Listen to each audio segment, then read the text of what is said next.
Olá, turma! Hoje nós vamos aprender um pouquinho mais sobre o fundamento de enfermagem, né? Acredito que nesse momento vocês já estão cientes do quanto é importante estudar, aprender, observar todos os parâmetros dessa matéria. Essa matéria é que vai dizer quem você é no futuro nessa nossa área profissional, tá bom? Hoje a nossa matéria ela vai estar baseada nas redes de gases, nos gases essenciais para a vida humana, tá bom? Primeira coisa que nós vamos falar é sobre a aspiração, tá? Quando é necessária a aspiração, por que do procedimento? Bom, é necessário em pacientes de média para alta complexidade. São aqueles pacientes que precisam da retirada de secreções e vias aéreas superiores e vias aéreas inferiores em alguns casos, porque sozinho esse paciente ele não consegue excretar essa quantidade de secreção, né, essa quantidade de muco, e ele precisa da necessidade de uma ajuda, de uma aparelhagem que pode ser tanto da régua, né, a régua de gases, que também pode ser mediante um aspirador manual. Se vocês assistiram o material complementar, nesse exato momento, quando nós formos passando as etapas da aula, você já vai ter uma visão melhor de todo o conceito de gases e suas redes, tá bom? Então, a aspiração, ela é a aplicação de uma sucção. Em que região? No nosso trato respiratório, ou no trato respiratório do meu cliente, do meu paciente. Qual o intuito dessa aspiração? Ajudar a remover secreções em vias aéreas superiores e também nas suas vias aéreas inferiores. Por que fazer esse procedimento? Porque muitas das vezes o paciente ele não vai ter condição de fazer a remoção dessa secreção sozinho. Então, nós precisamos apoiar e ajudar, ok? A aspiração das vias aéreas superiores, pode envolver nariz, boca e a região orofaríngea, tá? A aspiração das vias aéreas inferiores vai envolver a traqueia e, ocasionalmente, a aspiração mais profunda, tá? Que aí vai envolver os brônquios, que estarão do lado direito e do lado esquerdo. Mas isso ocasionalmente, são pacientes gravíssimos, internados em UTI, e nós vamos ter que fazer essa aspiração de uma forma mais profunda, tá? O que o profissional de enfermagem, da equipe de enfermagem, precisa saber sobre a régua, tá? A régua ela é um sistema que vai permitir agregar próximo ao leito do meu cliente, do meu paciente, os gases, as tomadas e outros aparelhos necessários para a realização do procedimento, que no caso vai ser vital ao paciente devido ao tratamento desse paciente internado, tá? Então, essa régua ela vai contar com ponto de óxido nitroso, tá? Que é utilizado muito em centro cirúrgico, uma luminária para facilitar a visualização do profissional de saúde no momento do procedimento, o ponto de vácuo, que vai ajudar muito na aspiração de secreções, tá? O ponto de chamada de enfermagem, que já é o botãozinho de alerta, caso você precise, tenha uma parada cardiorrespiratória, você precisa chamar a equipe para te dar apoio, ou outras situações, tá? Para você não ter que ficar, né, desesperado, você vai lá e aciona. Tem que observar isso tudo, tem que ser checado antes para ver se está tudo em funcionamento direitinho, para você não ter nenhum tipo de complicação, tá? O ponto de ar comprimido e o ponto de gás oxigênio, tá? E aí eu tenho tomadas nessa rede de gases. Nessa foto que você está vendo aqui, você observa tudo isso que eu estou falando, né? E aí uma coisa que você precisa saber, que o ponto de óxido nitroso, ele vai estar na corzinha azul, ok? O ponto de ar comprimido, ele vai estar na cor amarela. Isso é o bottom, tá? A saída do gás. A saída do gás vácuo, ele vai estar no ponto cinza. Não é o vidrinho, é o ponto de saída, ok?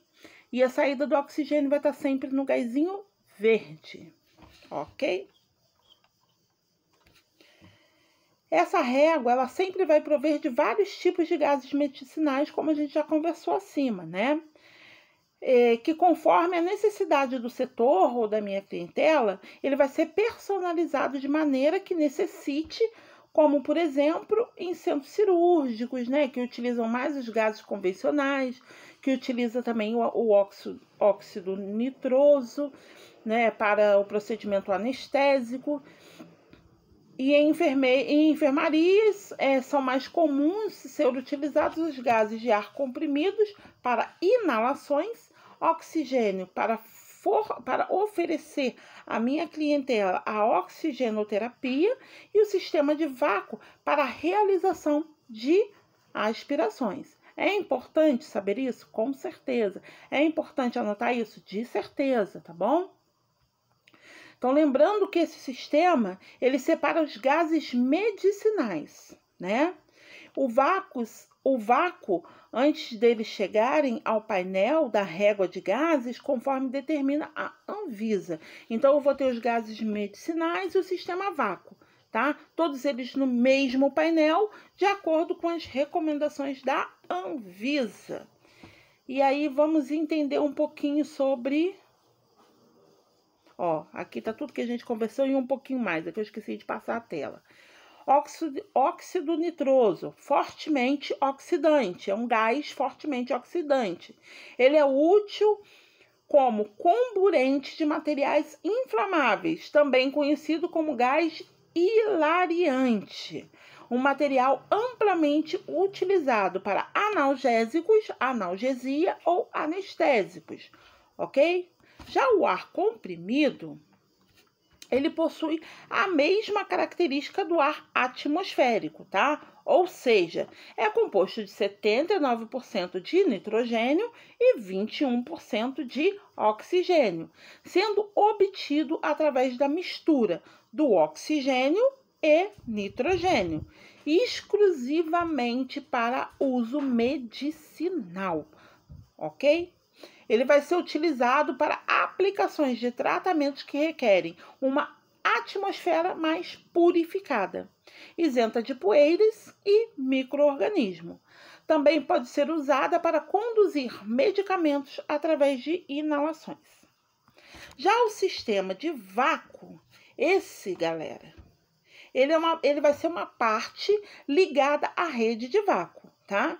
É criada uma pressão negativa no interior do frasco de vidro, e aí você já está observando aí circuladinho, ok? Que acaba coletando todas as secreções. Então, ele faz uma pressão que vai sugar toda a parte secretiva envolvidos no sistema, tá? O sistema de vácuo fechado pela boia de segurança, que não permite que essas secreções vazem do interior desse frasco. Então, eu tenho uma boia de segurança dentro do frasco, um sistema fechado, em que vai garantir que a secreção ela fique dentro do frasco e não retorne pelo tubo, ok? Já a aspiração de secreção hospitalar, já a aspiração das secreções hospitalares, Venturi tem esse nome por causa do efeito Venturi. É o sistema fechado onde o fluxo é comprimido ao passar por estreitamento do sistema, o que diminui a sua área de escoamento, consequentemente vai aumentar a sua velocidade, tá? Então, quando eu utilizo a aspiração pelo sistema Venturi, eu aumento a velocidade da aspiração. Isso vocês observaram lá no material complementar, tá? Nesse sistema fechado, um terceiro ducto é acrescentado, tá? Para a sucção desse fluido. O que é esse fluido? São as secreções, né? Então, vai ser um terceiro duto vai ser acrescentado, tá? Pois o frasco do aspirador Venturi, esse frasquinho, ele também cria um vácuo a partir da passagem do oxigênio ou ar comprimido. Então, esse vácuo ele vai fazer com que aumente essa velocidade, essa pressão e essa maior velocidade da retirada das secreções, ok? Então, fica por aí, né? E o gás oxigênio, ele vai fazer a suplementação em paciente que está com necessidade, tá? Então, a régua de gases, ela é de suma importância para o tratamento de pacientes de média e alta complexidade, tá? Tanto na suplementação do gás oxigênio, quanto no procedimento de anestesias e analgesias por inalações e também na aspiração. Para o profissional fazer esse procedimento, ele precisa estar com óculos de proteção. Entenda que essa secreção ela pode simplesmente, no momento da aspiração, o paciente pode acabar, né, expelindo essa secreção, acontecer algum tipo de imprevisto, e se você não estiver utilizando os EPIs, que é o óculos de proteção, a máscarazinha descartável de TNT, o avental ou o capote, tá? Também descartável, luvas de procedimento ou luvas estéreis de acordo com a descrição para o procedimento. Então, a nossa responsabilidade com a paramentação é muito grande, ok? Não se esqueça que a aspiração também possui riscos. E quais são esses riscos? Bom, risco para o paciente, de certeza, tá? Se eu não fizer o procedimento certinho, do jeito que vocês observaram no vídeo complementar, por isso que ele foi passado primeiramente, eu posso traumatizar o tecido no momento de sucção, tá? No momento da sucção, se eu fizer de forma excessiva, né? E aí eu vou acabar afetando a camada de revestimento do trato respiratório, fazendo lesão e levando esse paciente a ter complicações, tá? No interior do seu trato. Hipoxemia, devido à remoção de ar com as secreções durante a aspiração. A aspiração ela tem um tempo exato para ser realizada. Então, nós precisamos fazer a aspiração e dar o tempo do paciente, é o tempo de aspirar e o tempo do paciente, os segundos para a aspiração, 15 segundos, e dar os 15 segundos para o paciente poder se recuperar. Tá bom? Ou devolvendo a máscara, ou deixando o paciente fazer a inspiração e a expiração e inspiração, ok? A remoção de oxigenoterapia durante a execução da aspiração vai trazer trauma, porque se o paciente já está precisando de reposição de oxigênio e eu retiro a oxigenoterapia, se for em máscara, em cânula, no que for, eu vou trazer lesão ao meu paciente, tá?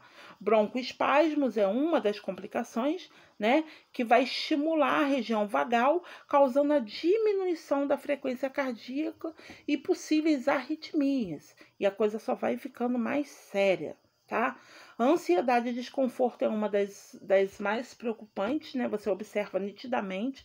No momento é um procedimento que ele é simples, ele deve ser como todo procedimento na área na nossa área, nós devemos chegar ao paciente, conversar, se apresentar, explicar ao paciente todo o procedimento, tá? Explicar o passo a passo do que vai ser realizado e depois partir para o procedimento. Porque o paciente ele não tem, gente, a obrigação de saber o que vai acontecer. E isso causa ansiedade, nervosismo, isso vai prejudicar na assistência. É melhor perder 1 minuto, 2 minutos, 5 minutos que for, né, para poder explicar ao paciente e família o procedimento e ganhar no tratamento, do que perder meia hora para tentar fazer um procedimento que seria realizado com 5 minutos, ok? Então, eu preciso remover o processo de ansiedade, porque a ansiedade e o desconforto pode efetuar a aspiração através das narinas, da boca, da cânula de traqueostomia e tubo endotraqueal. Então, isso pode trazer danos e pode trazer complicação, ok? Qual é o objetivo? Manutenção de uma via aérea permeável, que o paciente ele mantenha a inspiração e a expiração de forma adequada. Com isso, eu promovo o conforto ao paciente, né? Tiro aquele incômodo, daquela sensação de secreção. Previno infecções na região do trato, porque se eu tenho um acúmulo de secreção, é um ambiente úmido, é um ambiente quente, vai ter aumento de infecções pelo aumento de bactérias na região, e isso a aspiração ela vai promover, né, vai prevenir infecções nessa região do trato respiratório. E com certeza, consequentemente, eu tenho a melhora da oxigenação do meu cliente, independente se esse cliente é pediátrico, adulto, idoso, eu preciso agir da mesma forma.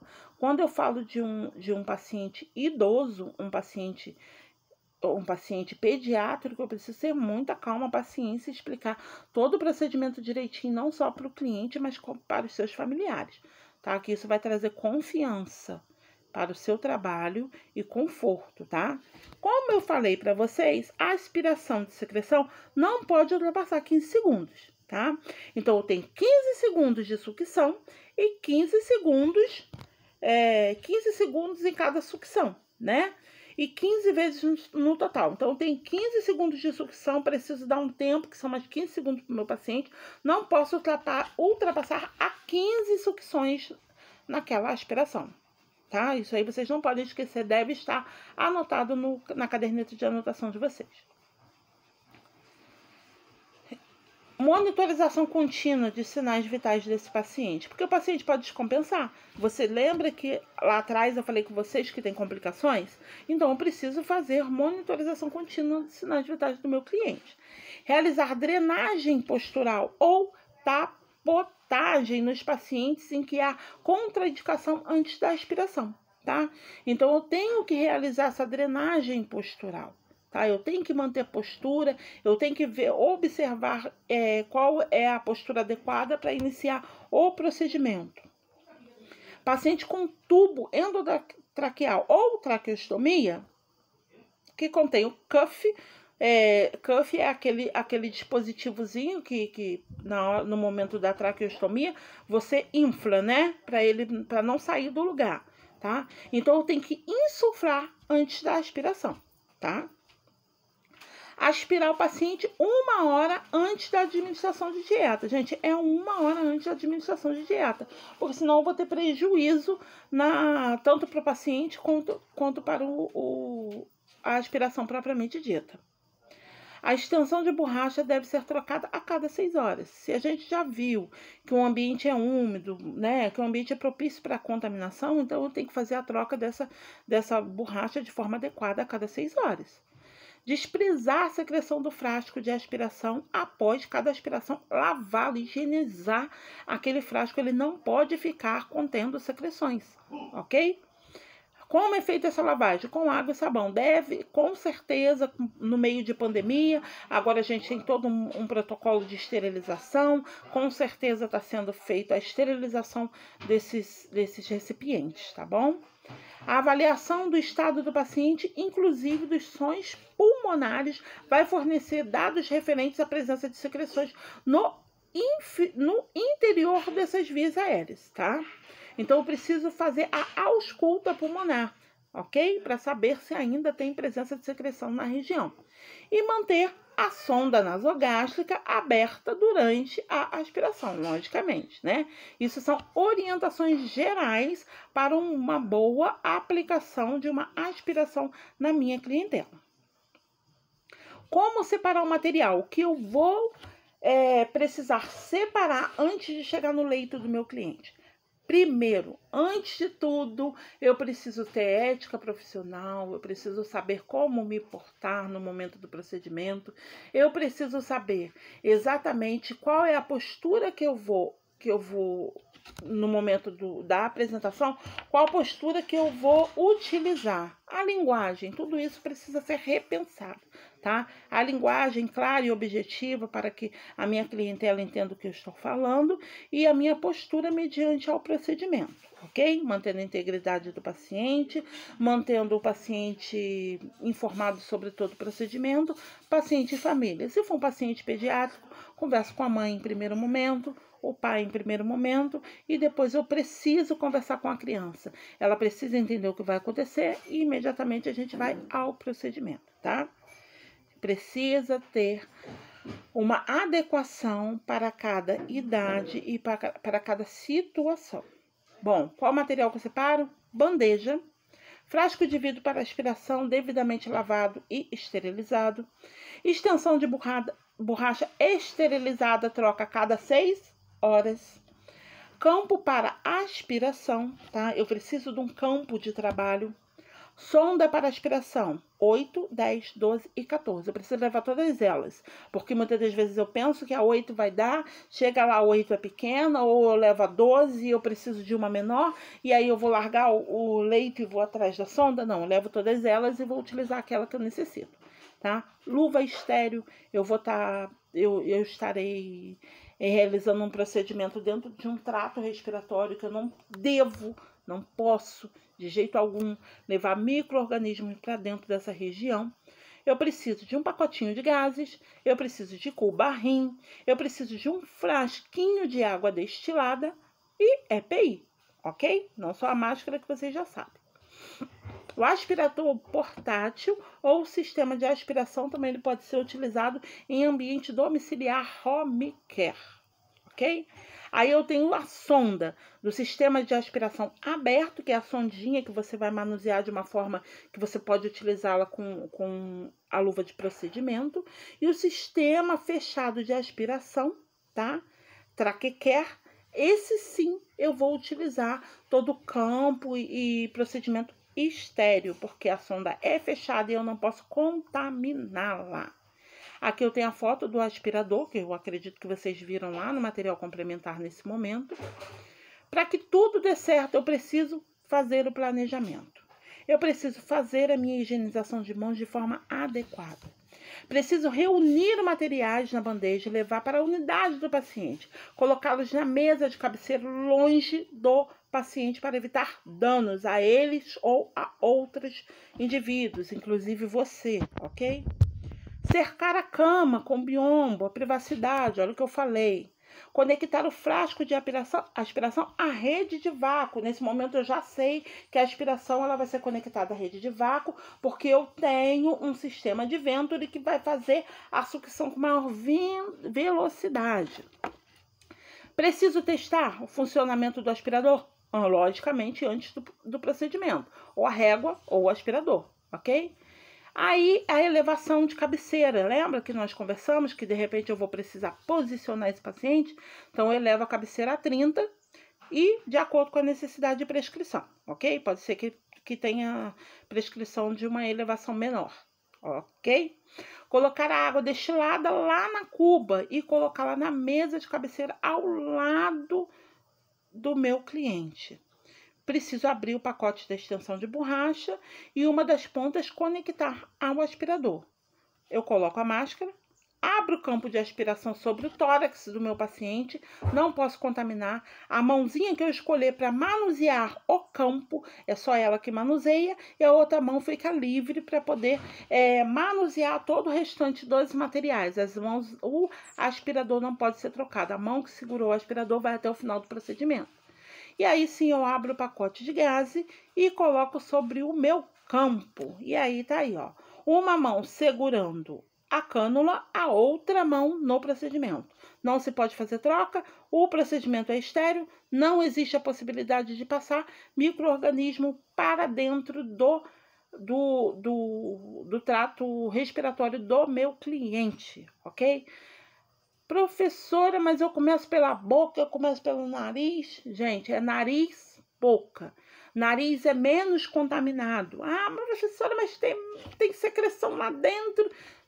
Nariz é menos contaminado. A nossa boca, ela recebe alimentos.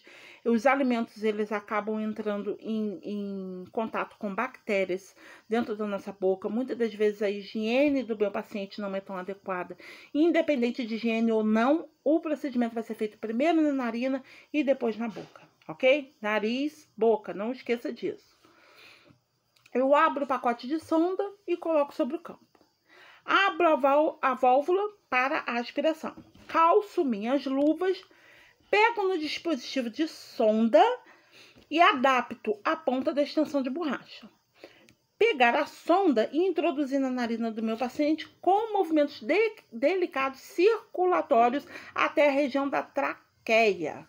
Realizar sucção intermitente de 15 em 15 segundos.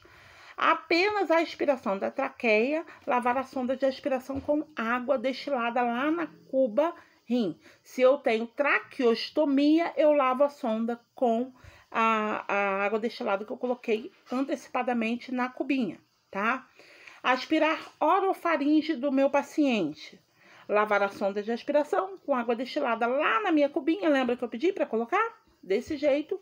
E aí, depois disso tudo, desligo o aspirador, desconecto toda a extensão de borracha do dispositivo, retiro o campo do tórax do meu paciente, o frasco de aspiração, coloco tudo na bandeja, reúno todo o meu material e levo para a sala de utilidades. Anoto no prontuário do meu paciente sobre o procedimento, a quantidade de secreção e o aspecto dessa secreção. Ok? Esse é o procedimento. E aí, quando eu falo de traqueostomia, esse é o procedimento, né? Um procedimento cirúrgico, onde eu faço uma abertura do meio interno ao meio externo pela tráqueo, tá bom? E aí é só uma demonstração de tudo que foi explicado para vocês, né? E aí, sabendo que quando eu faço a aspiração na traqueostomia, eu preciso da cubarrim com água destilada para fazer a lavagem da sonda. E eu preciso desse paciente com cabeceira elevada a 30 graus. Oxigenoterapia. Consiste na administração do oxigênio numa concentração de pressão superior à encontrada na atmosfera, tá? Por que eu preciso de uma concentração superior da encontrada na atmosfera? Porque eu preciso corrigir ou atenuar a deficiência de oxigênio, ou o mesmo que hipóxia, ok? Métodos de administração de oxigênio. Eu tenho a cânula nasal, que é empregado quando o paciente requer uma concentração média ou baixa de oxigênio, tá? É relativamente simples, muito simples, e permite que o paciente converse, se alimente, sem interromper a reposição de oxigênio. Quais são as vantagens da cânula? Conforto maior que no uso do catéter, tá? Economia, pois não necessita de ser removida. A convivência, o paciente ele pode comer, falar, não tem obstáculo nenhum. E a facilidade de manter em posição. Então, facilita tudo, né? Mas que pena que nem sempre a gente pode utilizar, né? Isso aí é para paciente que está com baixa e média complexidade. Paciente de alta complexidade, eu jamais posso utilizar a cânula nasal, porque ela não vai suplementar a quantidade de oxigênio que esse meu paciente necessita. E aí, ó, não pode ser usado em pacientes com problemas nos condutos nasais. Se esse paciente ele tá com alguma obstrução ou alguma complicação, ele não vai poder ser utilizado, tá? Quando a concentração de oxigênio expirada também é desconhecida, não posso utilizar, né? Quando a régua não está calibrada, quando não é conhecido, não posso utilizar. De pouca acentuação, claro, crianças pequenas, elas não vão gostar daquela cânula, né? Daquele colar atravessado no rosto. Ela vai tentar tirar. E não permite nebulização. Não é para nebulizar, é para suplementar o oxigênio. Ela tem um dentezinho, né? Nasal, que vai entrar lá na região nasal direito e esquerdo, né, que vai entrar na narina. Ela tem um formatozinho de óculos e ela encaixa direitinho, é muito fácil de colocação, tá?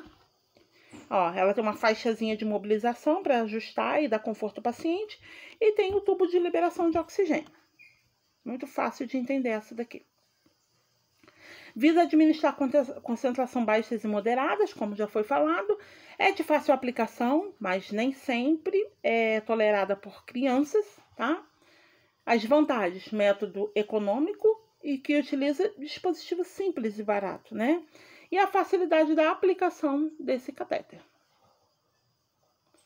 Já foi falado das desvantagens. Bom, constitui o método mais seguro e exato para liberar a concentração necessária de oxigênio sem considerar profundidade ou frequência. Isso aqui ainda estou falando da cânula, tá?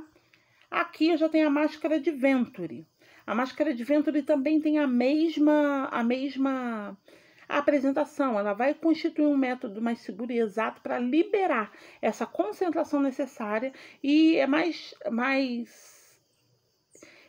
a diferença da máscara para a cânula é que a máscara ela vai ter esses reguladores. E cada regulador desse aqui ele vai receber uma quantidade de gás. Então, com isso, eu consigo calibrar a quantidade necessária para o paciente. Eu troco esses dispositivos, tá bom? E aí, ó, bom, a máscara, né? A traqueia externa, que vai ser conectada à máscarazinha. Eu tenho diluidor, esse diluidor, e aí eu tenho cores do diluidor, né? Eu tenho branquinho, ó, que ele vai administrar 6 litros por minuto, mesmo que 31% de gás oxigênio. O amarelinho, 4 litros por minuto, mesmo que 28% de oxigênio. O azulzinho, 4 litros por minuto, mesmo que 24% de oxigênio. O verdinho, 5 litros por minuto, ele já é mais potente, ele vai dar 35% de oxigênio ao paciente. E o rosinha, ele tem 8 litros por minuto e 40% de liberação de gases. O laranja, 10 litros por minuto, 50% de liberação, tá?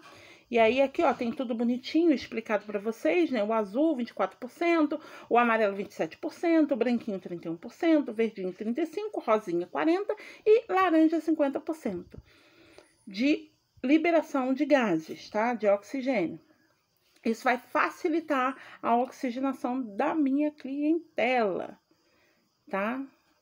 A oxigenoterapia por máscara de Venturi, eu vou ver lá direitinho o que foi prescrito. Se o médico prescreveu 27 litros, 27% de oxigênio ou 6 litros por minuto, eu já sei que eu pego o diluidor amarelo. Se ele prescreve 50 ou 15 litros por minuto, eu já pego o diluidor laranja. Então, isso aqui é bom estudar, ok? Aí, tá tudo separadinho para você observar.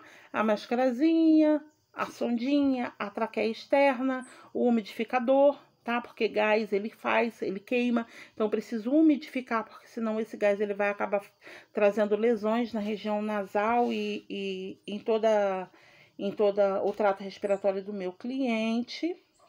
Aí, eu tenho também a máscara de aerossol, que elas são as tendas faciais, tá?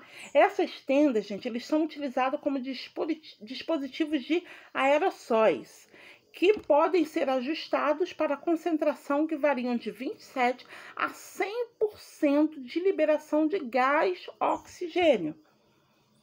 Não se esqueça que nós estamos falando de oxigenoterapia.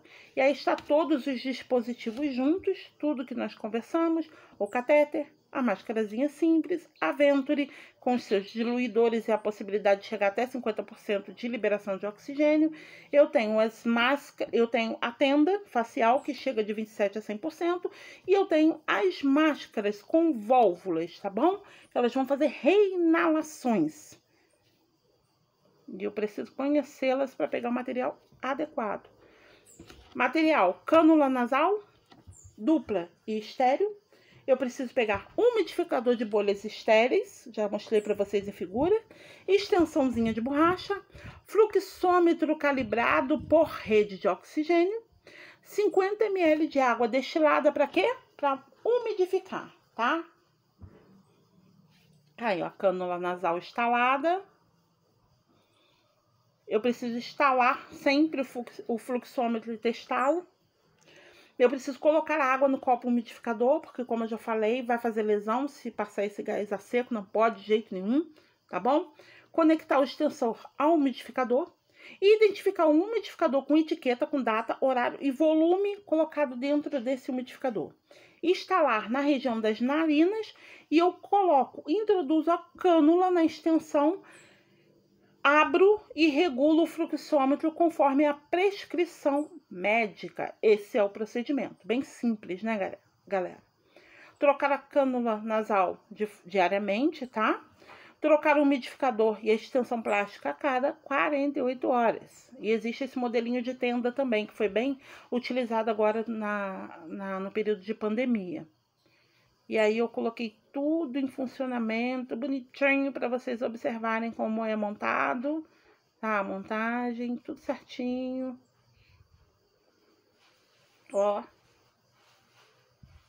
Quando eu falo de material, eu preciso de um fluxômetro. Quando eu falo da material para máscara de Venturi, tá bem? Ó. Ah, desculpa, materiais para nebulizações, já mudou aqui. Bom, eu preciso de um fluxômetro, eu preciso de máscara simples ou a máscarazinha de Venturi, que é muito parecida, tá?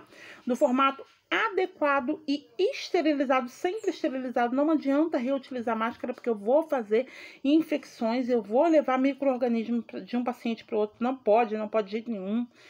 Frasco de nebulizações, extensão plástica corrugada, que é a traqueia, né? 250 ml de água destilada esterilizada, etiqueta, folha de anotação de enfermagem. Todo procedimento precisa ser anotado de forma adequada e anotado, anotação de enfermagem, carimbo e assinatura. Vários tipos de...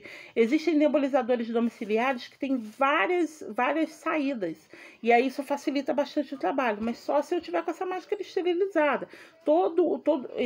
Ele desconecta, né? E eu consigo esterilizar todo esse material de forma simples, fácil, tá? Bom, eu preciso trocar a água do nebulizador a cada 6 horas. Tá? Desprezando toda a água do copo e colocando nova etiqueta. E trocar o conjunto a cada 48 horas. Peraí. Isso que eu já falei, ok. Existem vários modelos de nebulizadores. Se o meu paciente é infantil, é muito legal quando a gente compra, né, nebulizadores de formato infantil, que isso distrai a criança. A criança não aceita muito bem máscara, cânula, é muito complicado. Mas é legal a gente ter, existem vários modelos, tá bom? Para nebulizações é diferente de inalação. Bom, micronebulizadores com máscara e extensão. Quando eu tenho inalação, eu utilizo água destilada. Inaladores. Quando eu tenho nebulizações, eu utilizo soro fisiológico. Mas também posso utilizar água destilada. A nebulização, ela entra com soro fisiológico, água destilada. Na nebulização, tem prescrição e tem medicamento. Precisa ser etiquetada. Eu preciso de gás esterilizada e eu preciso de folha para anotação. Tomar muito cuidado com os medicamentos. Aplicar os medicamentos de forma adequada, porque tem medicamentos que eles trazem alterações cardíacas que podem levar até a óbito, tá? O tal do Berotec, ele acelera o batimento cardíaco. Se colocar demais, essa pessoa vai vir a óbito. Eu preciso instalar esse fluxômetro à rede de oxigênio ou ar comprimido e testá-lo antes de colocar no meu cliente. Abrir a embalagem do micronebulizador e reservo. Coloco soro fisiológico ou água destilada no copinho, tá? Acrescento o medicamento e fecho, tudo com muito cuidado. Conectar a máscara ao micronebulizador, regular o fluxo de gás, né? Reduzir a névoa a 5 litros por minuto. Aproximo a máscara do rosto do meu cliente, sabendo que criança não tolera muito bem, vai dar um pouquinho mais de trabalho. Manter o nebulizador junto ao rosto por 5 minutos ou até terminar a solução. Porque tem nebulizadores que são mais rápidos, né? O hospitalar, 5 minutinhos está resolvido. O de casa, às vezes, demora um pouquinho mais, tá? Identifico com etiqueta. Tô falando de casa porque tem muita assistência home care hoje em dia. Tá? Com data, horário do procedimento e instalação.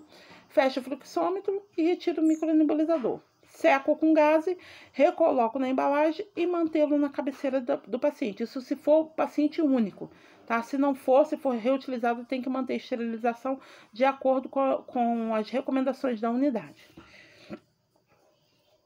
Eu preciso trocar o nebulizador a cada 48 horas. Trocar todas as pecinhas. né, mesmo sendo o mesmo cliente, eu preciso trocar todas as pecinhas, higienizar, fazer a troca das pecinhas a cada 48 horas.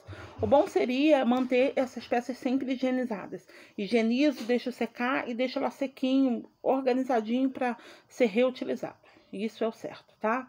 Vários modelos de nebulização, os 5 passos da segurança do paciente, lavar as mãos sempre antes e após a exposição ao paciente, para manter esse paciente seguro, ok? Bom, ficamos por aqui. Espero que eu tenha ajudado vocês com a aula de hoje. Desculpa por mais uma vez não ter imagem, porque eu ainda não estou 100%, não dá para gravar, mas em breve estarei gravando a aula com imagem. Beijo no coração de vocês, bons estudos e até a próxima aula.